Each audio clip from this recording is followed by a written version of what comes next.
Okay, Cecilia, we're ready.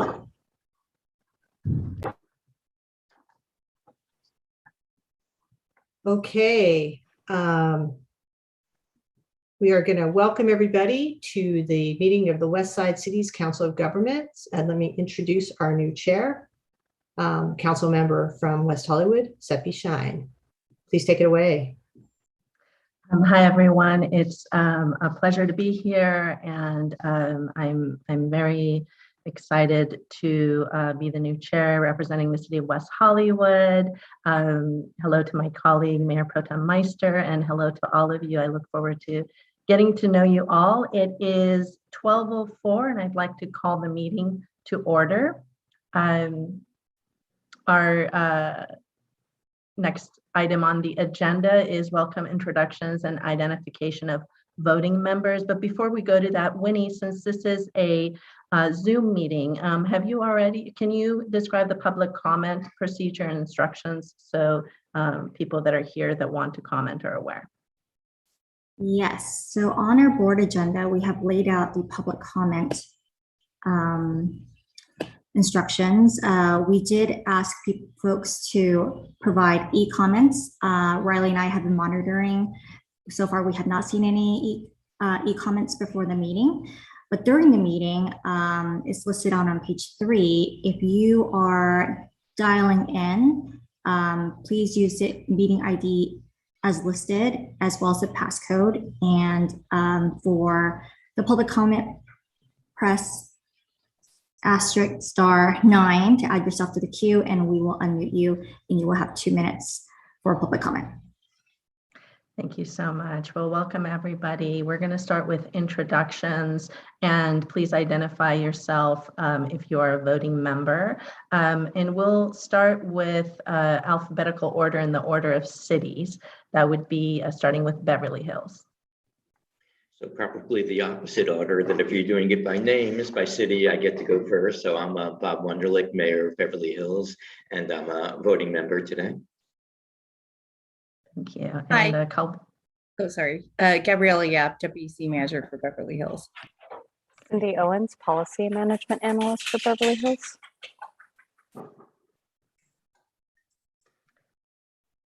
Culver City. Hi, Mayor Alex Fish, voting member for Culver City. Hi, Council Member Göran Eriksson, alternate for Culver City. Shelley Wolfberg, Assistant to the City Manager, City of Culver City. Helen Chin, Assistant to the City Manager and Homelessness, Culver City. Ashley Hefner Kwan, Advanced Planning Manager for Culver City. We have City of Los Angeles on here.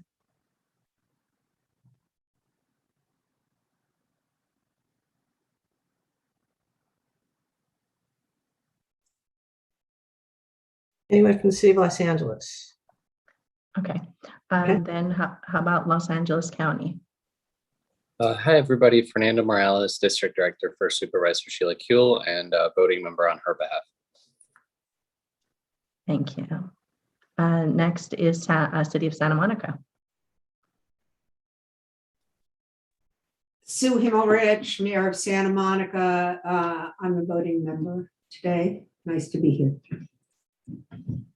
Phil Brock, alternate for Santa Monica City Council person. Hi, Stephanie Venegas, Legislative and Intergovernmental Affairs for Santa Monica.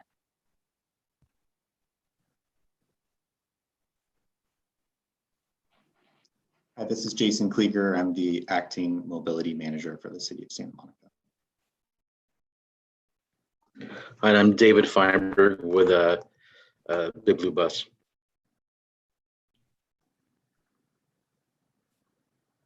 Great. Next is my great city, City of West Hollywood. I've already introduced myself. So can we have Mayor Pro Tem and the staff introduce themselves, please? Sure. Lauren Meister, Mayor Pro Tem, City of West Hollywood, and I'm the alternate. Hernán Molina, City of West Hollywood, Governmental Affairs Liaison. Lori Klein, Strategic Initiatives Manager for the City of West Hollywood. Hi there, Elizabeth Anderson with Strategic Initiatives as well with West Hollywood. This is Bob Chung, Senior Transportation Planner for City of West Hollywood.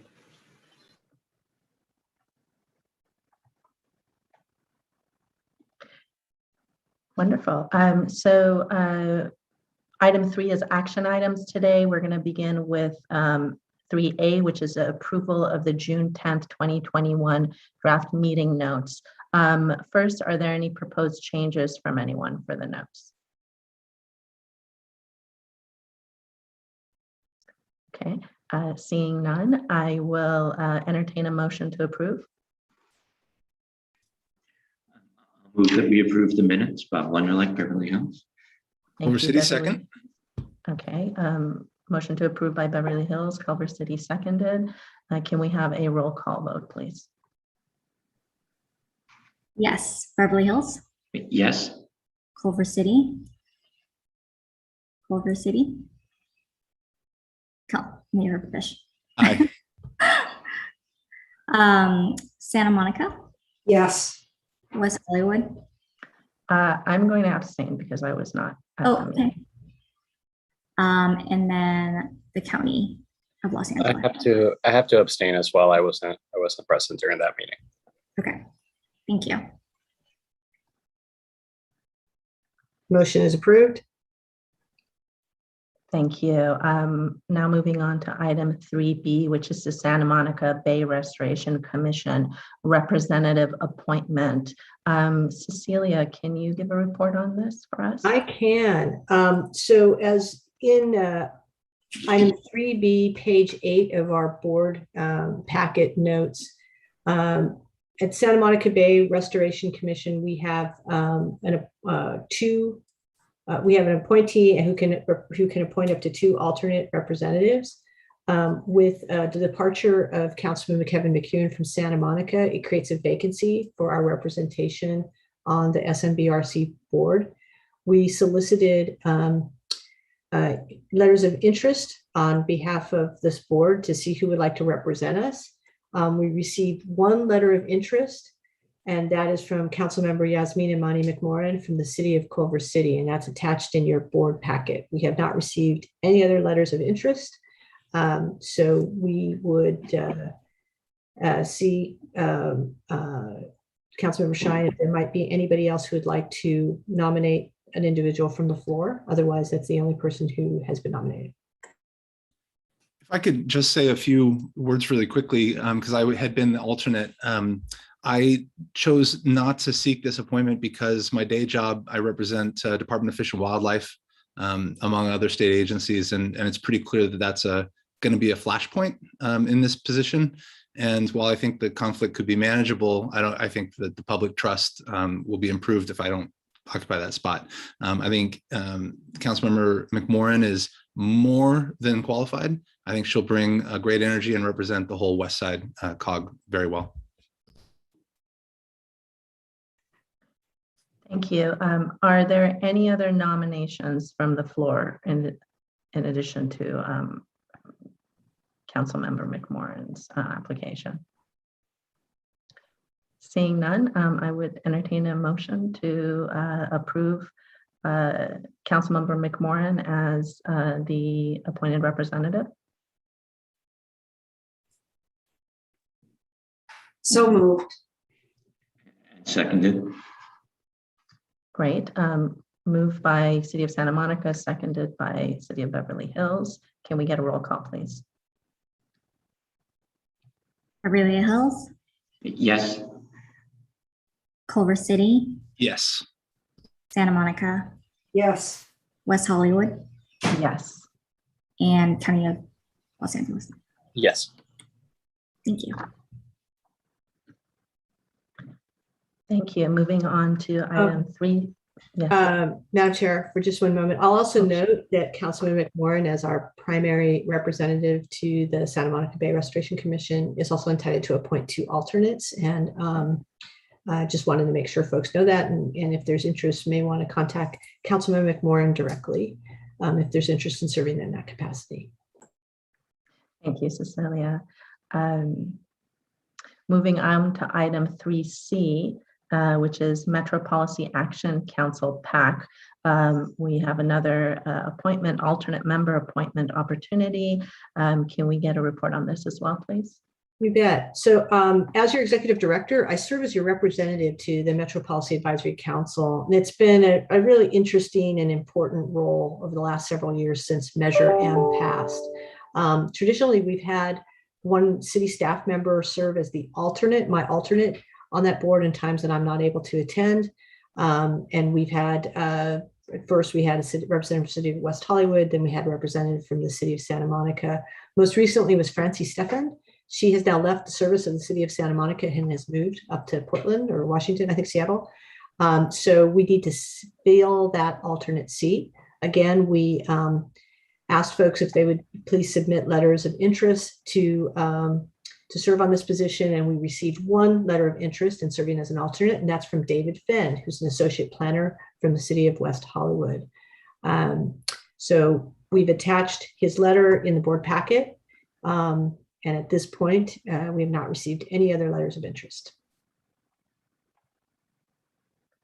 Thank you. Are there any comments or any nominations from the floor for this, in addition to Mr. Fenn?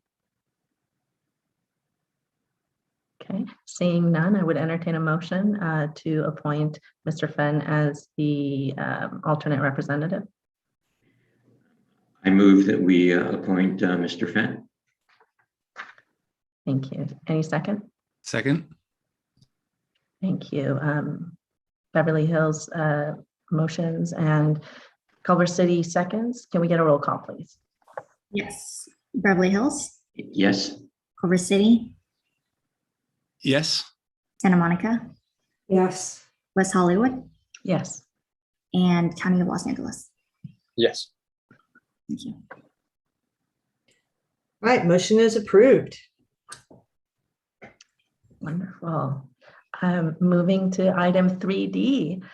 So Los Angeles Digital Equity Action League LA Deal Partnership. Can we get a report on this, please? Yes, in your board packet, we've put a quick staff report and also some attachments.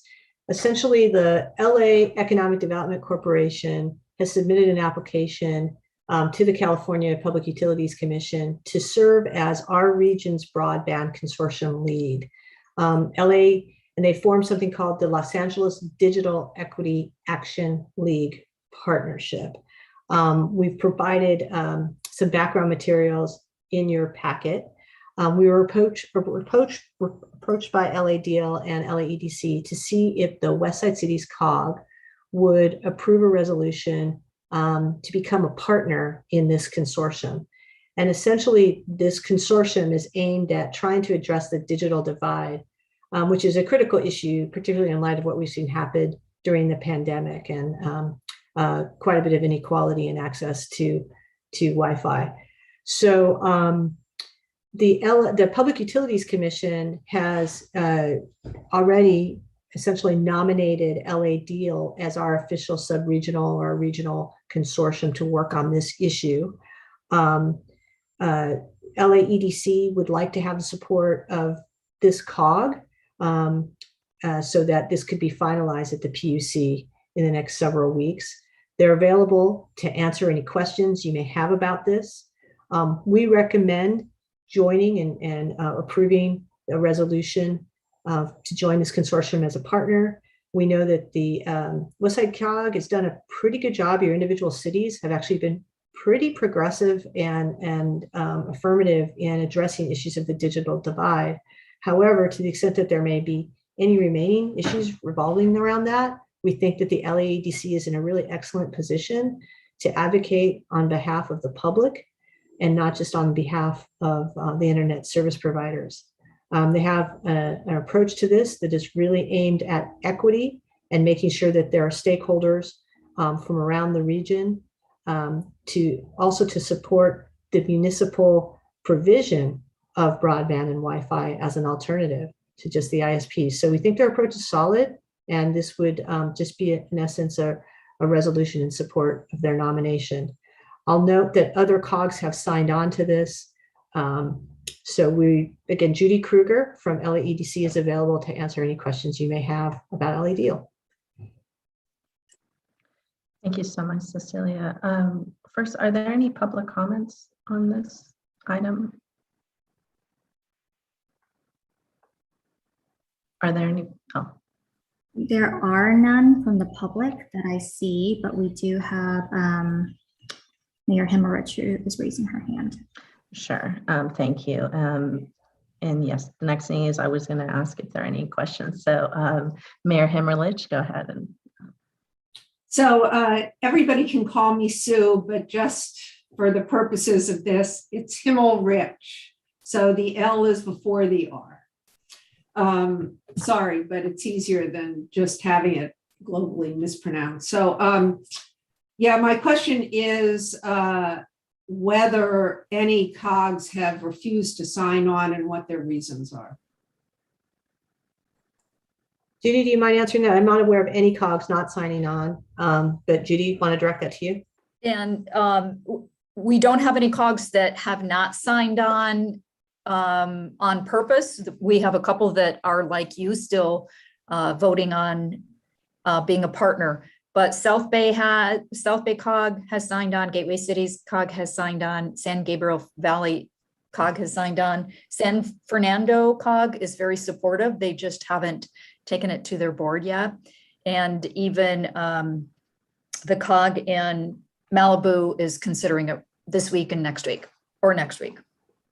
So are there any objections to this? Are there any voices? I just want to understand because I don't know much, and I actually just looked at the packet today and didn't have time to research, so I'm hoping to understand this now.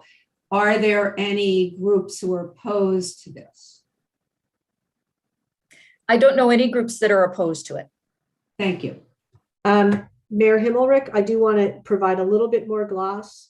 We do know that the LA BizFed had initially wanted to apply to be the regional consortium, and they were not deemed to have met the qualifications.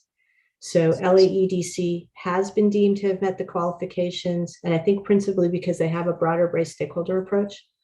So I did not want you to think there was no controversy at all. There's certainly another business entity interested in vying for this status.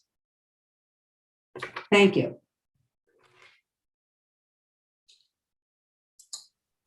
Thank you, Mayor Himmelrich. Are there any other questions? Okay, seeing none, I would entertain a motion to endorse the partnership with LA Deal. So moved. Seconded. Thank you. Moved by Santa Monica, seconded by Beverly Hills. Can we get a roll call, please? Yes. Beverly Hills, Yes. Culver City, Yes. Santa Monica, Yes. West Hollywood, Yes. and County of Los Angeles. Yes. Thank you. Moving right along. Next item is the Executive Director's report. Cecilia, can you provide that to us, please? To do that, our report is on page 31 of your board packet. We just really have a few key items. First of all, I want to welcome all of our new board members. This is the biggest turnover in board membership that we've experienced since we've been your executive director, and it's wonderful to see so many new faces. We have a new chair, Mayor Himmelrich. It's great to see you in this role. I look forward to working with you. Councilmember Brock, we have not had the pleasure of meeting in person, and goodness knows when we'll ever all get to be together again in person, but it's really great to have you. So this is, we just want to welcome our new members. We're delighted to continue to serve as your executive director, and we will do everything we can to ensure that there's continuity. And so we are happy to provide any briefings that you may have or request for briefings in advance of the meeting. We're happy to do that. We've had a lovely meeting with Councilmember Shine, our new president, and look forward to a productive year. The second portion of my executive director's report is around the West Side CCOG boundary review. So we've had the same boundaries since it was formed, but periodically it makes sense to review those boundaries given shifts in jurisdictional boundaries as well. In particular, we know that we're in the middle of redistricting. We know that we are actually we're split up into 2 different SPAs for the LA County. And so we have asked Riley O'Brien, who is our resident GIS nerd and data guy, to take a look at those boundaries, and has been working with your city staff in making sure that we are consistent, that our boundaries are drawn in such a way that we can be effective and influential in regional and statewide bodies as necessary. So I want to hand it over to Riley to just briefly describe what's been going on, factors that he's been taking into account. There's a PowerPoint in your packet. I'm not sure, Winnie, if we intended to do that. We always respect trying to do very brief presentations, knowing that this is a very efficient board. So I'll turn it over to Riley for just a few moments. Yeah, so I can maybe share my screen and just very quickly walk through the PowerPoint. Sounds like everyone's on board with that. So I will share my screen and just reiterate that we're not asking the board to take any actions today, but we just wanted to walk through the current boundary map, our boundary map redesign, and then how that does interact with some of the neighboring and overlapping boundaries of the subregion. So our existing boundary map was provided by the city of Culver City. It dates back to 2013. And while our boundary has not been updated since then, we are interested in just updating this map aesthetically and also considering whether it makes sense to adjust any of the boundaries. Currently, the boundaries are really centered around some of the major arterials on the edges of our subregion. So that includes Topanga Canyon Boulevard to the northwest, Mulholland Drive to the north, Laurel Canyon, Highland, La Brea to the northeast, and then in the southeast corner, La Brea, and to the south, La Cienega and the Imperial Highway. So our redesigned map is likely going to look something like this, but we wanted to show not only the member cities and member jurisdictions, but also the some of the boundaries and some of the subdivisions within particularly the city and county of LA, because they do not necessarily align with the COG sub-regional boundaries. And we also want to make sure that our sub-regional boundaries align with the sub-regional boundaries of neighboring councils of governments. And according to SCCOG, the neighboring boundaries are pretty closely aligned with ours, but may require some adjustments, particularly this green portion to the northwest. That's the Malibu Las Virgenes COG, and it does extend all the way to the city of LA boundary, past portion of Topanga Canyon Boulevard. The San Fernando Valley COG to the north is pretty straightforward, but it follows along Mulholland Drive. There's a little gap in there that I think we'll want to address. And then to the southeast, we have the South Bay COG, which does follow along our boundary pretty closely, but does include the entire city of Inglewood. So that's another area of adjustment. To the east is technically the central LA subregion. It's not technically a COG. I think it's a bit more complicated than that, but it's entirely the city of LA. And we also wanted to make sure that to the extent possible, we can adjust our boundaries and align them with census tracts, because that does help with data analysis and demographic, environmental justice, transportation planning. So just looking a little bit more closely to the northwest, we can see what that boundary looks like. To the southeast, similarly, as I mentioned, the city of Inglewood is not part of our subregion. So we'll want to make sure to account for that.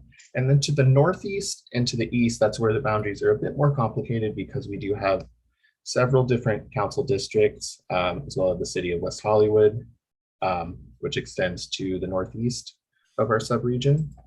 Similarly, on the east side of the subregion, our current boundary shows that we have a significant portion of Council District 10. But in reality, I think many people do consider the west side to be centered closer to the Culver City boundary and more around Council District 5. So again, we're not asking for any changes right at this moment. We have some next steps to focus on, which include reviewing other relevant boundaries.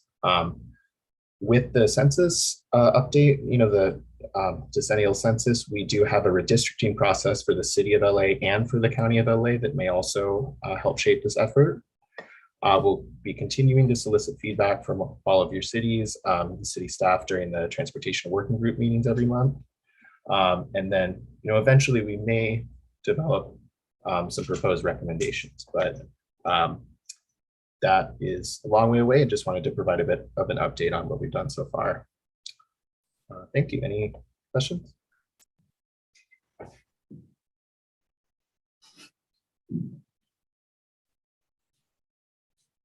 Looks like silence is golden, Riley. So thanks for your presentation. We can take the screen share off. Okay. Thank you so much for that presentation. The next item on the agenda for today is transportation updates. A is Metro updates and B, Metro Fare List System Initiative presentation by Metro staff. Can we get a report on this, please? Yeah, I'll start very quickly. Again, we're on page 44 of your board packet. So as you know, we have submitted our multi-year sub-regional program. Believe it or not, it's time for us to take a look at potentially updating that based on Metro's forecast for their budget over the next several years. So we may be coming back to you in January to maybe possibly add new projects or update it in some way to help us advance our share of our sub-regional budget for our multi-year sub-regional program. The I-405 Sepulveda Pass Express Lane projects is moving forward. Metro's taking a look at studying, putting in HOV or carpool lanes, high occupancy toll lanes, hot lanes along the 405. They've been briefing your staff, your city staff, as well as our staff.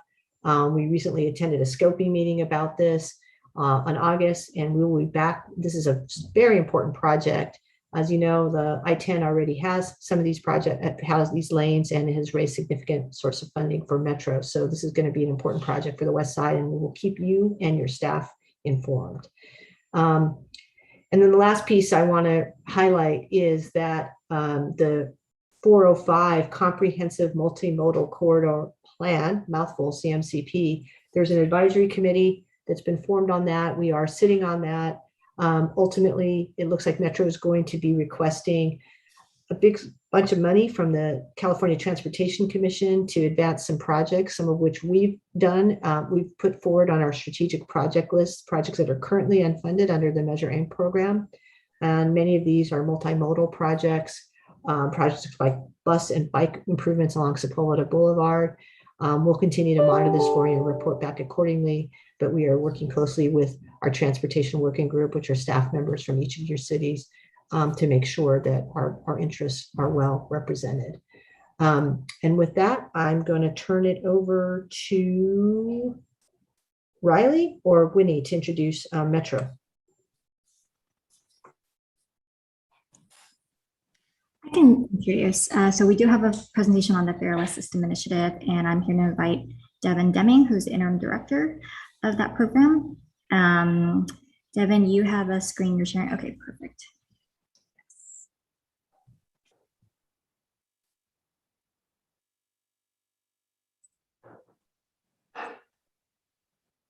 There we go. Oops. Hi there.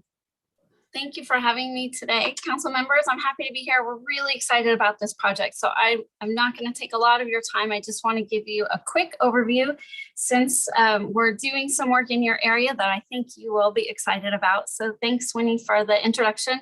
I'm Devin Deming. I'm the interim deputy executive officer over the Fare List System Initiative, and happy to see some faces I know in the room. So hello. So back in May, our board did pass a motion to move us toward full implementation of this program. This is our Fairless System Initiative, and our board asked us for a couple of very specific things. So one, they want to make sure that we're streamlining the application and administration of these programs. Two is that they wanted us to do cost sharing agreements with K-12 districts and community colleges, as well as maintaining existing agreements between colleges and transit agencies, and also identifying new funding sources because we didn't want to take away from any of our existing projects in order to launch this program. So we're starting phase 1 as a K through 14 pilot program, which is K through 12 and community college. And there are a lot of really good reasons for us doing this, including the fact that 69% of K-12 families are low income. We see health issues taking place already in junior high school, and that says 20% of junior high school students face obesity, but that's even higher, up to 37% in lower income communities. And so we recognize this as an issue facing LA, and we're trying to address it. Helping people take transit more often is also, helping them be healthier, get more walking and activity in. And then the other part of it focuses around student success, where we see there have been studies even in our local area. Rio Hondo has shown that their transit participants have a 2% higher graduation rate than their regular overall student, the students in their population. So it's really important because we know that a 2-year degree increases income potential, and yet we know that a very small number of students are actually finishing those, and the percentages are even lower in our communities of color. And so we know that we can do better than that. We know that transit helps students achieve their goals, and I was one of those students who rode transit to finish my degree at UCLA, so I am really excited to be running this program. So based on that, you can see that our goals for phase 1 are to increase ridership and increase student success and student health by building on existing Metro programs. So we do have a lot of successful Metro and regional student pass programs. And basically this program takes a look at all of those and builds on our successes to expand access to students, to more students. So the proposed cost sharing for K-12 districts, we wanted to keep really low. And the way we came to this $3 per student per year is we looked at what school districts are already spending for transit passes for homeless students, for foster youth, for improving attendance. There are a lot of transit pass programs that already exist in schools. And basically we wanted to look at what school districts are spending now and spread that cost out over the whole student body to make passes available to all students. So under this agreement, actually this is up to 39. We have one more that's expressed interest in becoming a partner, and we're seeking additional districts who want to participate. But you can see that this represents almost 700,000 students in the county, and that is about half of the students in the county of Los Angeles. So we're excited about this. So the cost sharing right now only comes to about $2 million. And I say only, even though it's millions, because the overall project is going to cost us around $50 million. So it is a very small portion of the total cost. So the exciting thing I want to share with this group in particular is that we have actually already started testing with Culver City Unified and Culver City Bus. Last week, they started distributing TAP cards to their students, and those TAP cards are valid on Culver City Bus, on Metro, on Norwalk Transit, and we'll be expanding that to include additional transit agencies as well. So these 5 districts and schools are helping us test. So we've been distributing basically blank TAP cards to the schools, and then the schools distribute those to the students, and the students register them on a special website that we have set up for them. So students 13 and older can register their own cards. Students 13 and older actually are allowed to ride the Metro system unaccompanied, and the privacy laws that address communicating with students apply to students under 13. So if a student is under 13, they will need a parent to register the card for them. We do have an online online process to do that now to get the parental consent, where it sends an email to the parent with a special code and they have to put that back in on our site.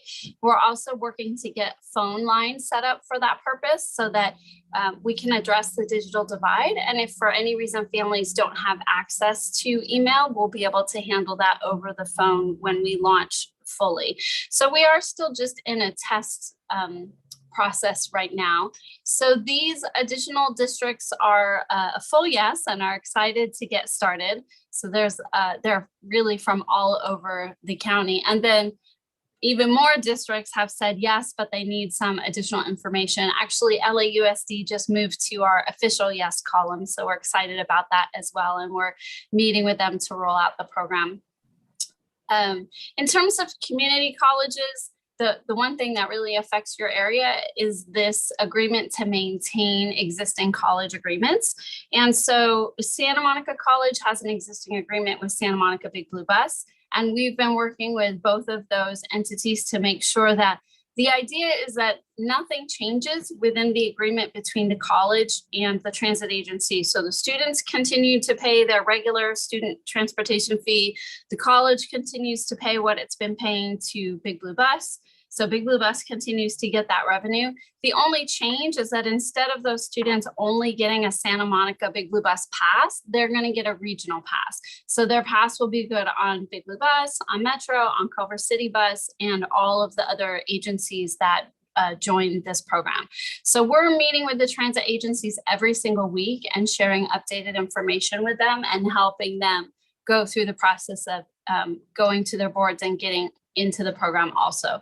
So just overall, the college program is similar to the K-12 program.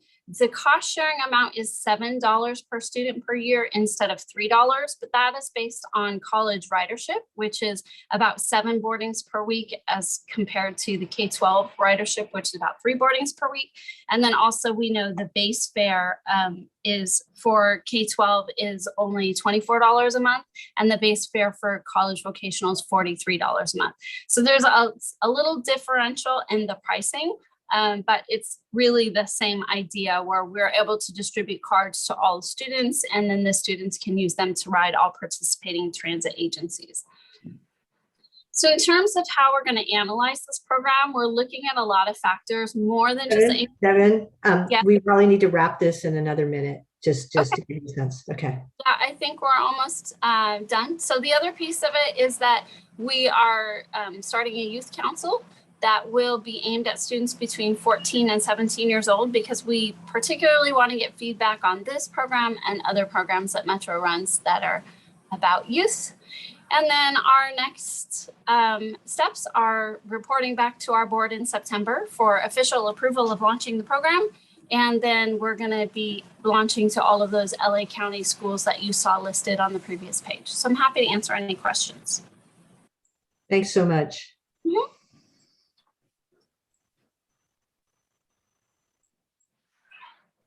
Thank you. Are there any questions regarding this report? Okay, I'm not seeing any. The slide is still up, so if we could actually remove that, it'll help me see everyone better. Sure. I'm not seeing anyone's hand raised. So thank you so much for that report, and thank you, Cecilia, for the updates, and Winnie. The next item on the agenda is a housing and homelessness updates, starting with 6A, Blue Ribbon Committee on Homelessness, and B is Regional Early Action Planning REAP update and timeline. Can we get a report on these? And are there any public comments before? Yeah, no public comments. And Winnie, I'm going to pass this off to you. Thank you. So as noted in the agenda packet back a few weeks ago, very recently on July 26th, the LA County Board of Supervisors approved a motion to form the Blue Ribbon Committee on Homelessness to review LAHSA's governance structure and evaluate and provide recommendations on how to improve its efficiency. The motion also called for 12 members to serve on the board, which were nominated and appointed by various entities, which included 1 appointment from each supervisorial district, as well as 2 members appointed by the councils of governments from the other regions. The appointments took place on August 10th, and I'm going to share my screen. Let's see.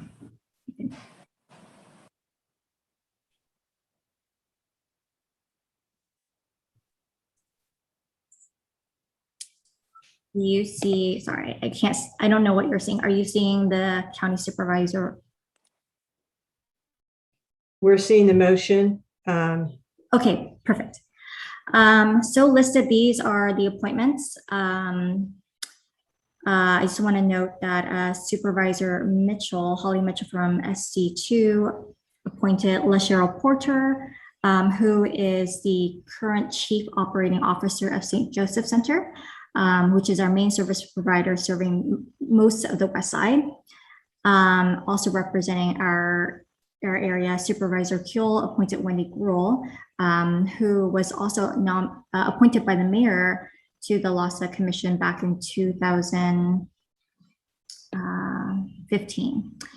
And then as for the Council of Governments here, they are, the COG director is appointed Becky Shovlin, who is a city council member and chair of the San Gabriel Valley Homeless Committee, as well as Christian Horvath, city council member of Redondo Beach, who serves as the chair of the South Bay City's Council of Governments Homeless Committee. I'm going to stop share screen. I have Fernando here if you want to add any more context, but I believe the meetings for the Blue Ribbon will convene very soon.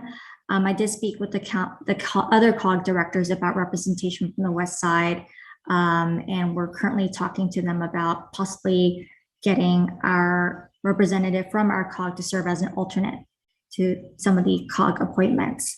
So we'll know a little bit more about that in the weeks to come.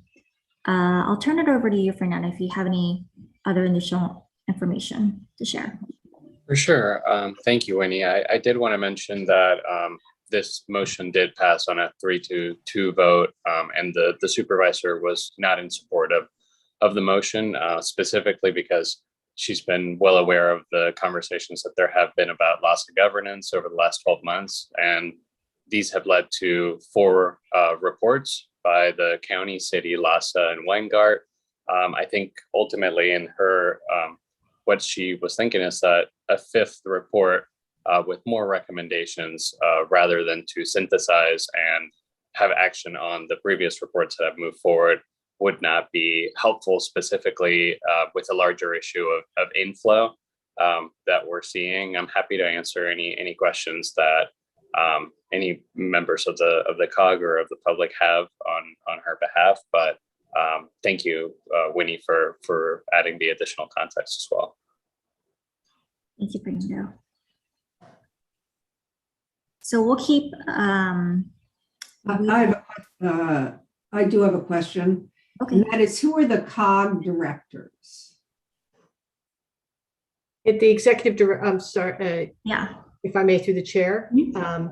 The COG directors are the executive directors of the various Los Angeles County Council of Governments. And we typically meet monthly or bi-monthly and discuss issues, that cross lines. The COG directors have appointed the COG's representative, for example, to be the co-chair of the Metro Policy Advisory Council. We don't typically act, so this was sort of a weird thing that there were to be representatives from the COGs. It happened very quickly, Mayor Himmelrich, very quickly. And to be quite frank with you, we really think the West Side should have had one of those seats, given our leadership role in the county, quite frankly, on issues of homelessness. But we did not prevail on that. And for that reason, Winnie has quite vigorously advocated that we should at least have a seat at one of our representatives should at least be an alternate to those 2 representatives. Thank you. Are there any other questions or comments on this? I think you have Mayor Pro Tem Meister. Yeah. Thank you. I just wondered, I know that there are different spas. Do we know if the spas are being well represented across the county? Or we have no idea? Are you? I'm- Oh, Oh, yes. sorry. Fernando, go ahead. Yes. I'm happy to take a look through. I mean, ultimately, as it was mentioned, each of the supervisors had an appointment in addition to those to those seats for COG. So I imagine each appointment did feature somebody that is part of the district, but there are more spots within each supervisorial district. So there may not be even representation throughout each spot. However, for SPA 5 specifically, there is that representation from St. Joseph Center, who is the lead provider. Okay. Yeah, that's helpful. Sure. And then one other question, are these meetings going to be open to the public? I believe that they will not, but let me circle back. Okay, great. And just one last comment, if I may, Chair. I just want to mention that I am on the subcommittee for the West Hollywood Homeless Initiative Subcommittee and have been on the COG for a number of years and also on CEHD, and would be very happy to serve if there is an opportunity to do so. So I just want to put that out there. Thank you. Thank you, Mayor Pro Tem Meister. I think representation from this COG would be essential. And Winnie, thank you for advocating to get us an alternate position opportunity. I know that is still in discussions, correct? Correct. Okay. With that said, since this... We do have a hand raised. Oh, another hand raised. Yes. Oh, I don't see the hand. Who was it? Oh, Councilmember Bjorn Erickson. Oh, Councilmember Erickson, please go ahead. Thank you. I have a question. Do we know who was nominated by contract cities? Might that be a council member that's within our West Side COG? Do we know?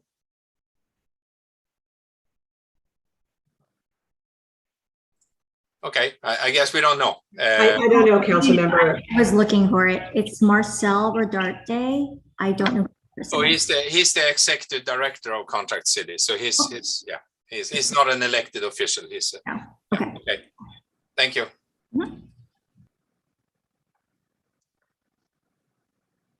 Winnie, when do we expect a potential response or resolution with the question of alternate? The last time I spoke with the COG directors who are currently speaking with the county supervisors now about this opportunity as of yesterday.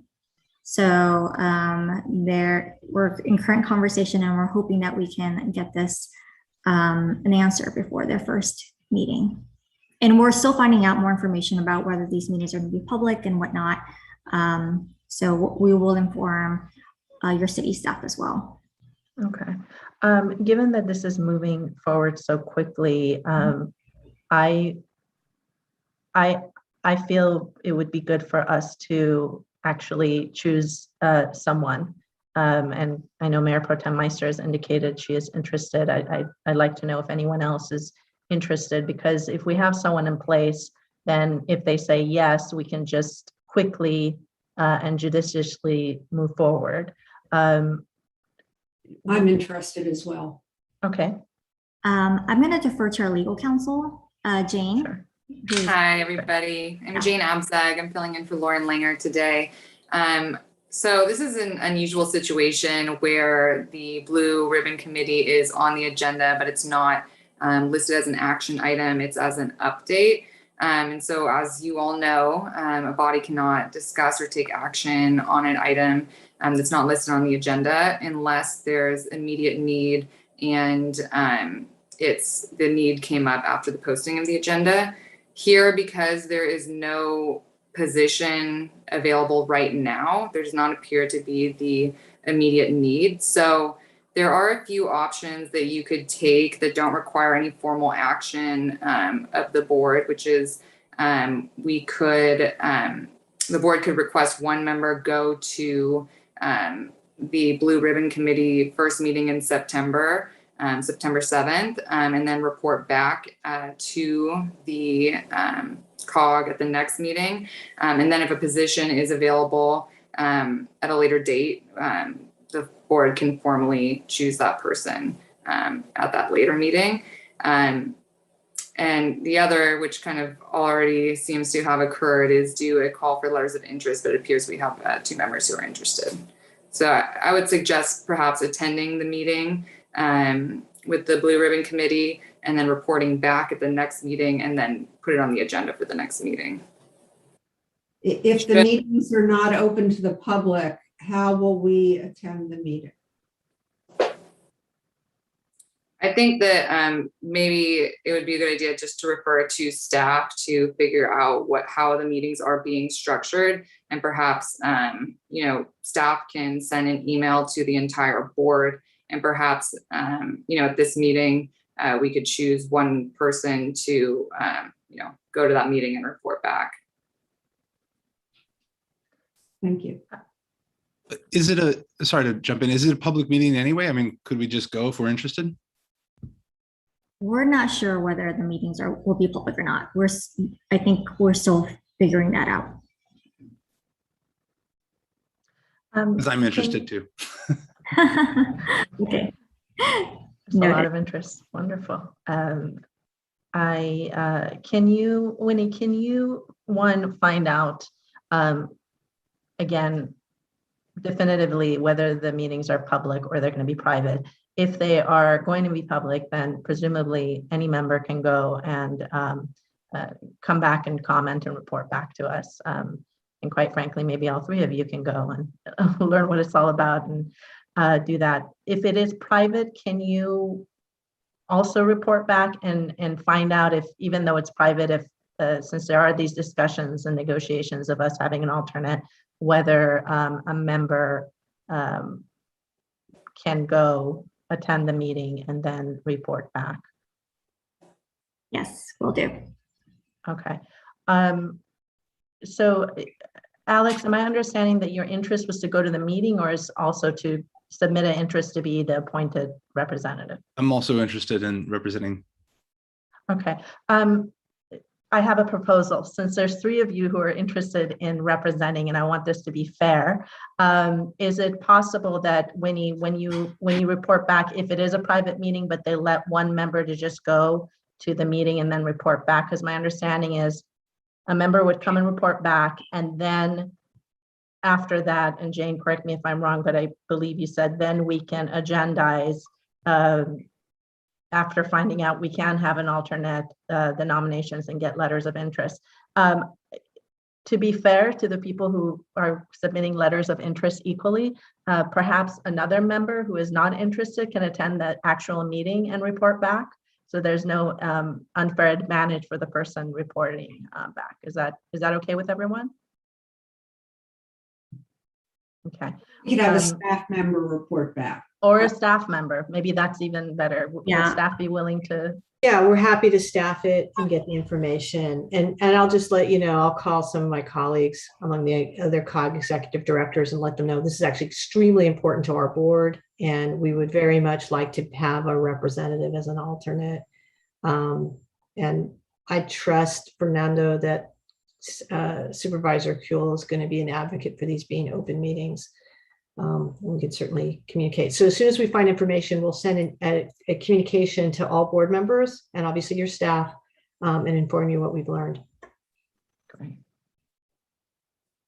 Thank you. All right, so we haven't gotten to item B yet, regional early action planning update and timeline. This is a very short update. So we did work with SCAT to release RFP.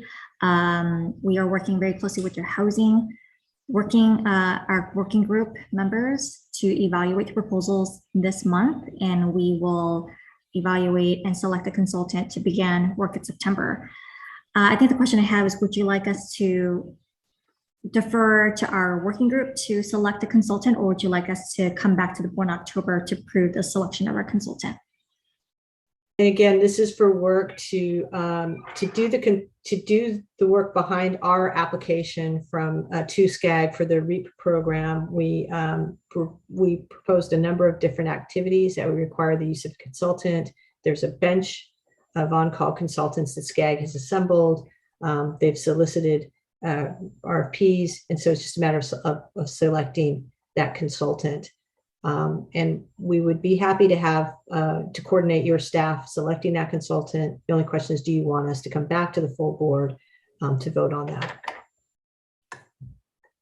Are there any thoughts on this question?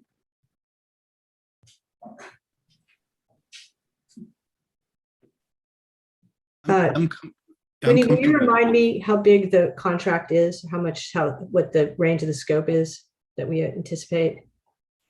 It's about 300,000. Yeah, I guess my recommendation, members of the board, is that we come back to you with a recommendation from your staff. That's a sizable contract.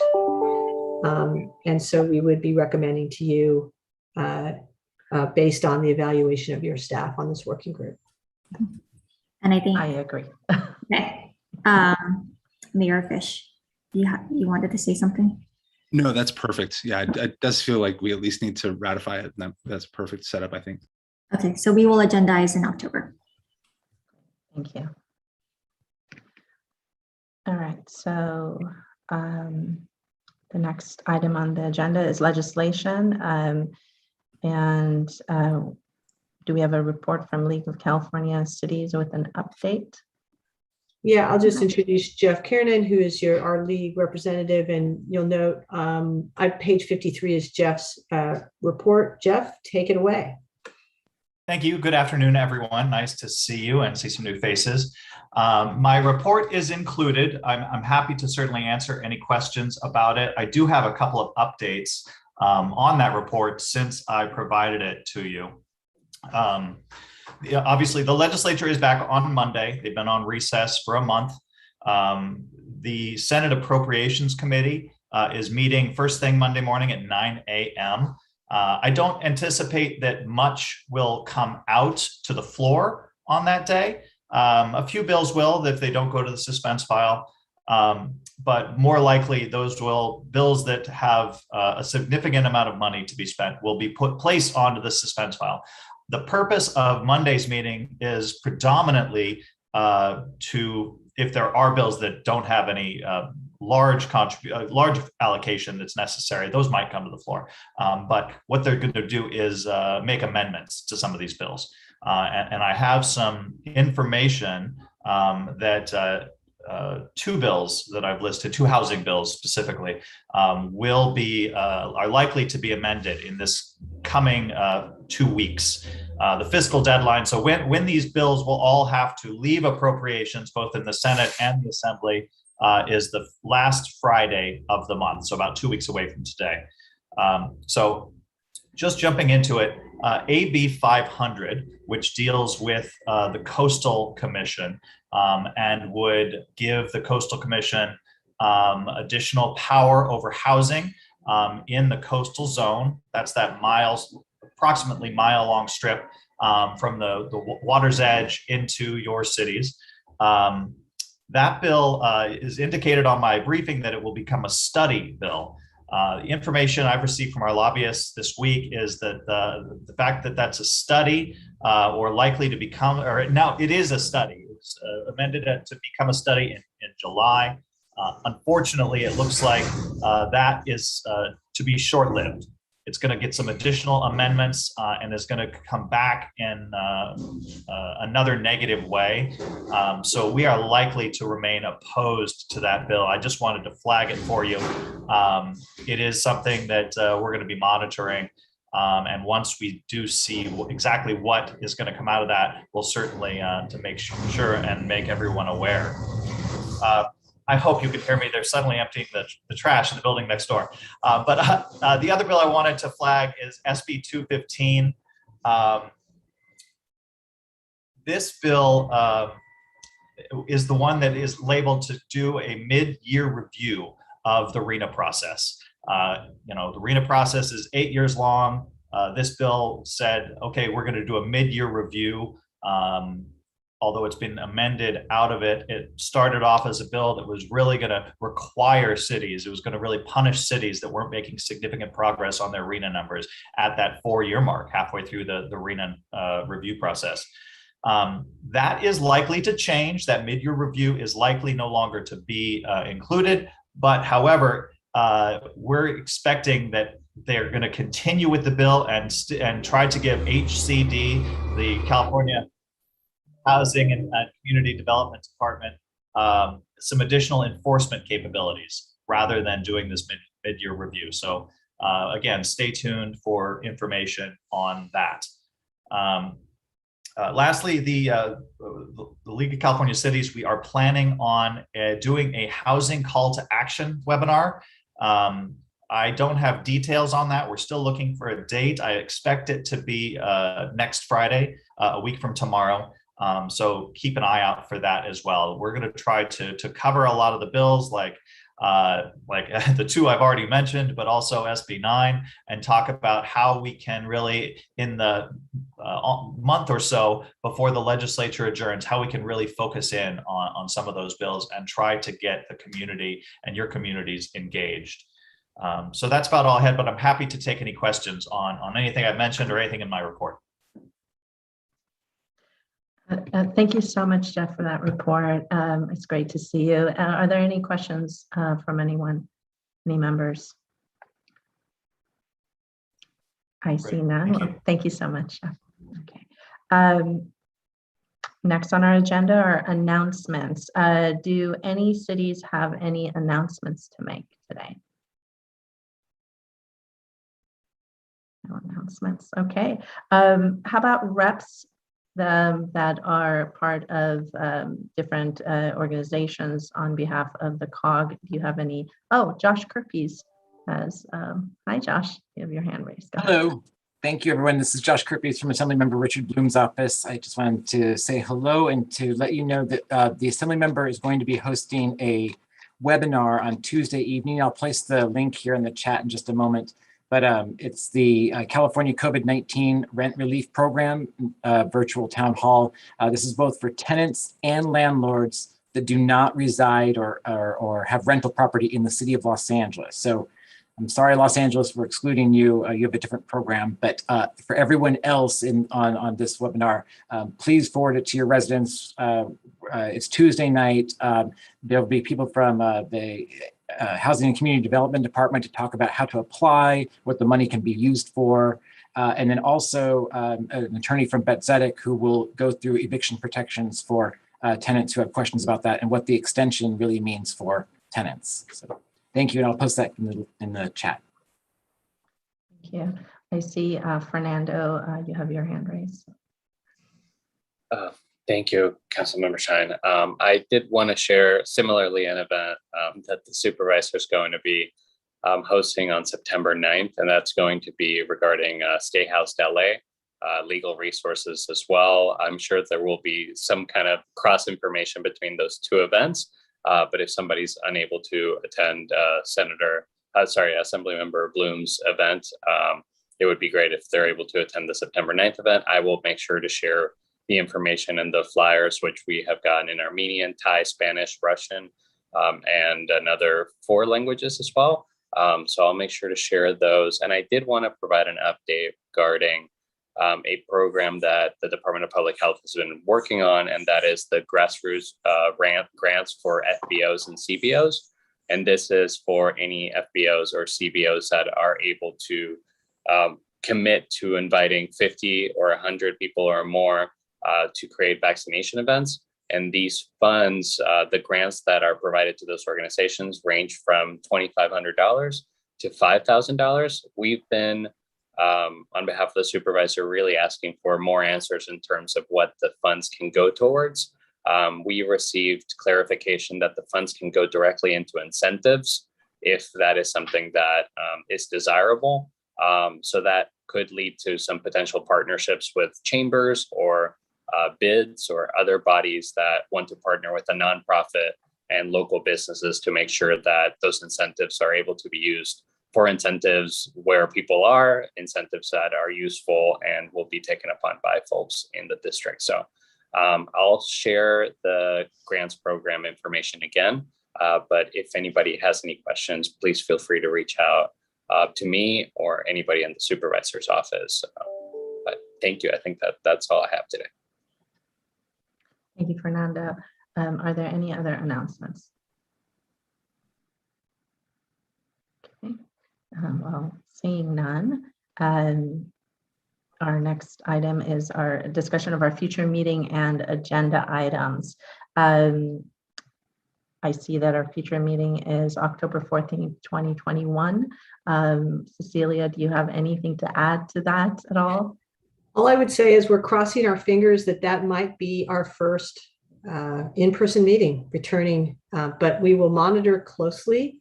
We've been talking with folks in public health. We understand it's projected that the Delta variant surge should peak in the beginning of October. If that's the case, if folks feel like we have really great progress in LA County and members of this board feel comfortable, we would endeavor to have an in-person meeting, but we would certainly be in consultation with the chair and other individual members to make sure we provide a comfort level.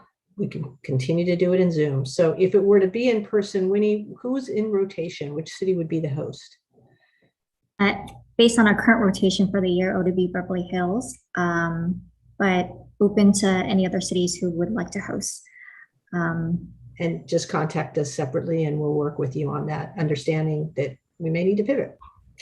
Yes, I do want to kind of defer it to our legal counsel as well, because we talked about the governor's order, which expires in September, on September 30th. Jane, do you want to provide a little bit more? Right, so the suspension of those provisions in the Brown Act expires September 30th. And so the suggestion is for staff to just monitor to see whether there's another order that further extends the suspension or whether it will just expire. So it will just take some monitoring from staff to see how it goes with the Delta variant. And the latest information we have from Context in Sacramento is there's talk of that being extended, but as Jane says, we're just going to monitor it and keep you informed. And so that's all we can say now, Madam Chair. Thank you. Thank you so much. Anything on future agenda items, which is 9B? Does anyone have anything they want to suggest as a future agenda item? Okay, seeing none. Do we have any e-public comments? I do not. Riley, have you received any? I have not received any. Okay, well, before we get to the adjournment, I want to thank everybody, especially Cecilia and Winnie and Mayor Pro Tem Meister, as well as Hernan for being on the prep meeting yesterday. You are fantastic to work with. I look forward to working with you and to all of the other city members. It is my hope that the Delta variant flattens out so that we can be in person. I look forward to getting to know all of you as we move forward, whether it's virtually or in person. And with that said, I'm going to say it is 1:12 and we're going to adjourn this meeting. Thanks, everyone. Good to see you all. Thank you.